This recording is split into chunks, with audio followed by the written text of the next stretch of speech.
નમસ્કાર મિત્રો, જે 6 વર્ષની એન્જલ નામની દીકરી અમદાવાદથી દ્વારકા સુધીની પગપાળા યાત્રા કરી રહી હતી તે ફાઇનલી દ્વારકા પહોંચી ગઈ છે.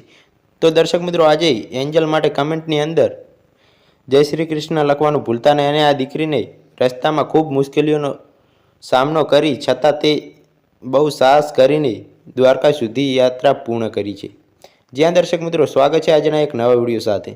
તો વિડીયોમાં છેલ્લે સુધી બન્યા રહેજો અને વિડીયો સારો લાગે તો આગળ શેર કરવાનું ભૂલતા નહીં. આ 6 વર્ષની એન્જલે ગુજરાતમાં સૌથી મોટો ઇતિહાસ રચી નાખ્યો છે. જ્યાં દર્શક મિત્રો, જે અમદાવાદથી દંડવત યાત્રા કરીને શ્રી કૃષ્ણના દ્વારે દ્વારકા જતી હતી તેને રસ્તામાં ઘણી બધી મુશ્કેલીઓને સહન કરતા દ્વારકા પહોંચી ગઈ છે.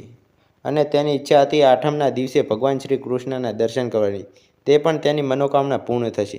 તો મિત્રો, અમારી આ યુટ્યુબ ચેનલ પર પહેલીવાર આવ્યા હોય તો ચેનલને સબસ્ક્રાઇબ કરીને બેલ આઇકોન ઓન કરવાનું ભૂલતા નહીં, જેથી અમારા આવનારા વિડીયો તમારા સુધી સૌથી પહેલાં પહોંચી જાય. તો મિત્રો, મળીએ એક નવા વિડીયો સાથે. જય શ્રી કૃષ્ણ.